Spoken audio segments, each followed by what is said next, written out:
आशा करता हूं आप सब बहुत अच्छे होंगे। मेरा नाम है सिद्धांत अग्निहोत्री।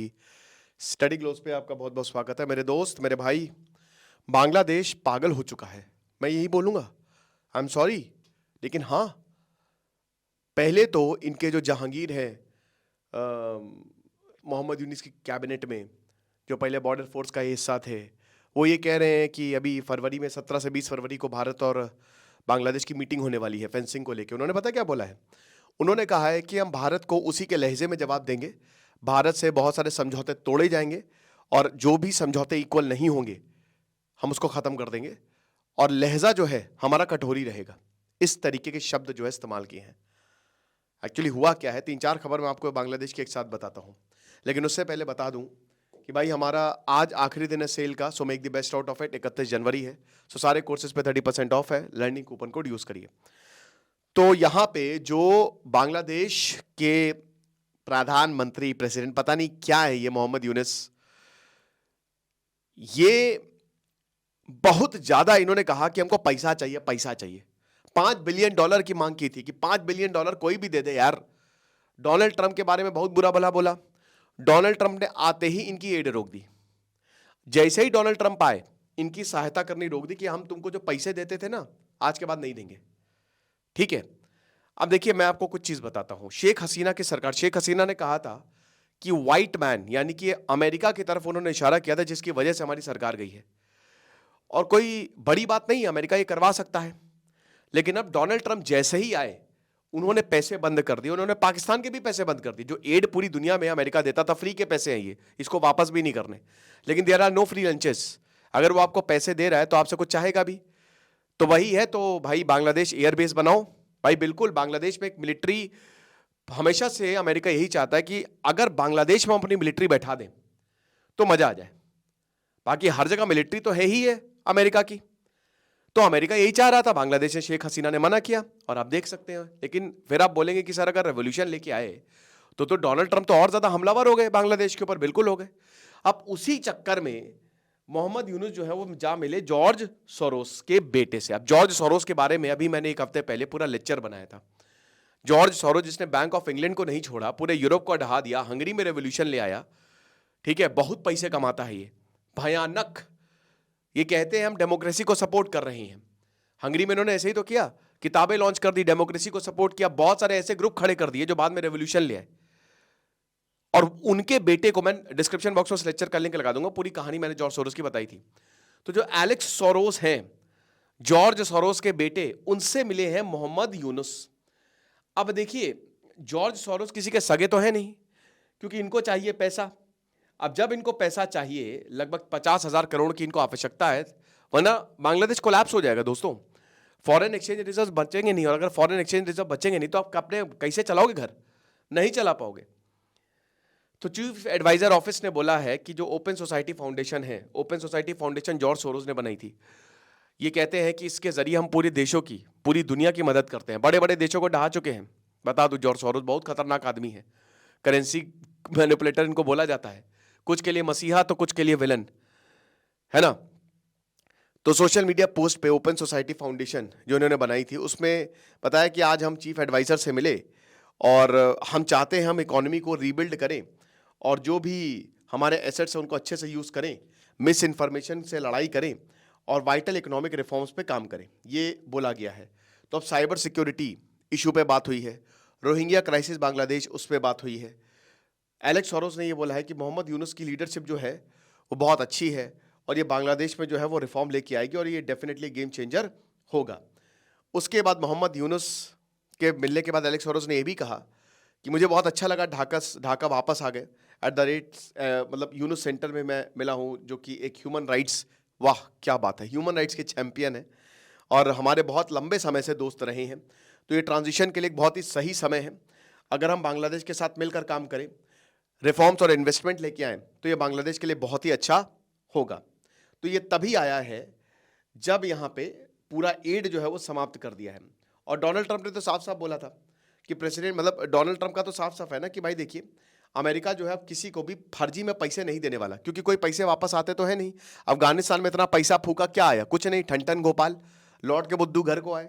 जो बाइडेन भागे अपनी, तो ये टैक्स पेयर का, सही बात है भाई, टैक्स पेयर का पैसा है, टैक्स पेयर का, हमारा मतलब अमेरिकन लोगों का पैसा है, तो हम क्यों यहाँ पे दूसरे देशों को जाके खूब पैसा दें।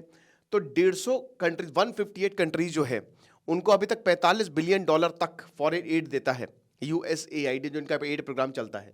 और बांग्लादेश को इन्होंने $400 मिलियन दिए हैं, $231 मिलियन जो है वो पाकिस्तान को दिए हैं, $175 मिलियन इन्होंने इंडिया को भी दिए हैं, ठीक है ना, और $1 बिलियन इन्होंने अफगानिस्तान को दिए हैं, $118 मिलियन इन्होंने नेपाल को दिए हैं, और $113 मिलियन इन्होंने श्रीलंका को दिए हैं।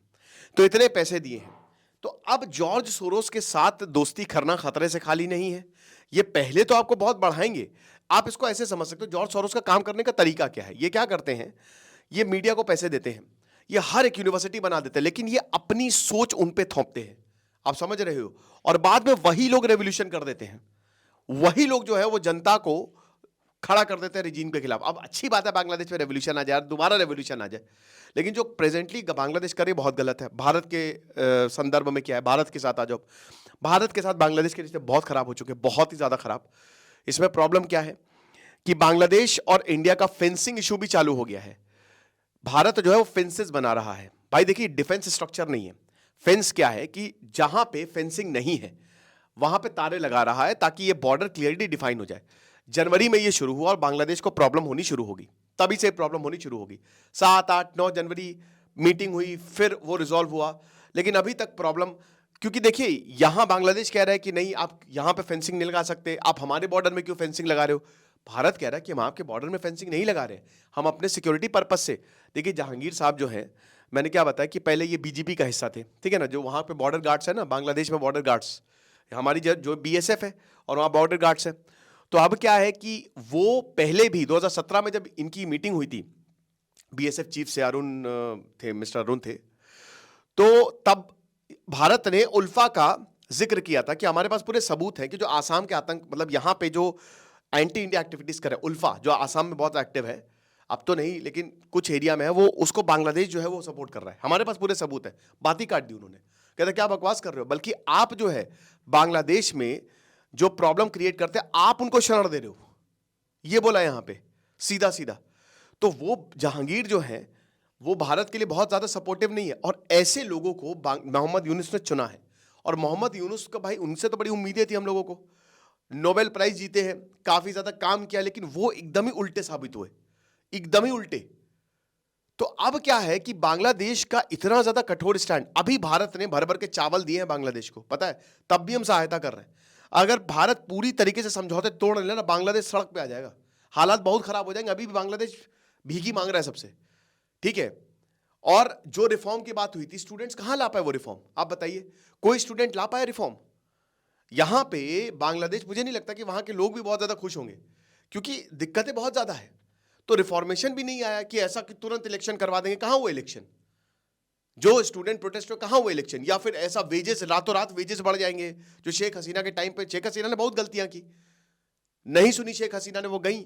लेकिन अगर आज भी भाई आपको, आप इंग्लैंड चले जाइए, सारा का वहां पे आप कुछ भी खरीदेंगे मेड इन बांग्लादेश लिखा होगा, तब भी इनको पैसा नहीं मिल रहा है, तो उसके भी वेजेस नहीं बढ़े। कुछ ऐसा रिफॉर्म तो हुआ नहीं जिसकी बातें बड़ी बड़ी बातें की जा रही थी। और ये अब खतरा बांग्लादेश में धीमे धीमे मंडरा रहा है, क्योंकि अल्टीमेटली आपको पैसा चाहिए, और बांग्लादेश की लीडरशिप वायलेंस रोकने में नाकामयाब रही है। जिस तरीके से माइनॉरिटीज पे हमले हुए हैं, मेरे पास बहुत सारे वीडियोस आए हैं।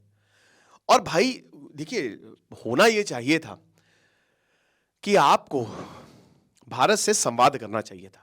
क्या दिक्कत थी, आप जाके पाकिस्तान, आप पाकिस्तान के पास बैठ गए, पाकिस्तान खुद बैंकरप्ट है, आप बोल रहे हो कि आप हमको, पाकिस्तान से बांग्लादेश कह रहा है, भी मैंने वो लेक्चर भी कवर किया था कि वो साथ में मिल रहा है कि नहीं आप हमारी सेना जाइए, दोनों पाकिस्तान और बांग्लादेश की सेना एक दूसरे के घर जा रही है, रावलपिंडी घुमा रहे हैं। वो पाकिस्तान जो है, रावलपिंडी हो गया और वो कराची हो गया, वहां पे डिफेंस हेडक्वार्टर दिखाया जा रहा है बांग्लादेश की सेना को। क्यों?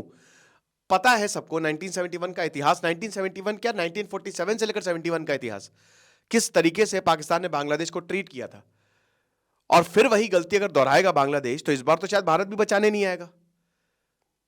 तो भाई लहजा ऐसा होना चाहिए था कि अच्छी बात है रेवोल्यूशन आया, लेकिन बांग्लादेश, जैसे अफगानिस्तान है, आप अफगानिस्तान का एग्जांपल देखिए, तो बांग्लादेश को अफगानिस्तान से सीखना चाहिए कि भारत के साथ दोस्ती कर रहा है अच्छे से, इतने अच्छे रिलेशन, इतने लंबे रिलेशन, लेकिन बांग्लादेश एक एक तरीके से, पहले बोला त्रिपुरा का पानी यहाँ पे आ रहा, बाढ़, हर एक चीज, छोटी छोटी चीज के लिए भारत को जिम्मेदार ठहरा रहा है। तो ये अच्छी बात नहीं है, इससे बांग्लादेश का कुछ भला नहीं होने वाला। लेकिन अब वही है, it is what it is, देखेंगे आगे जो भी होगा, बट फिलहाल तो यही है। Thank you so much.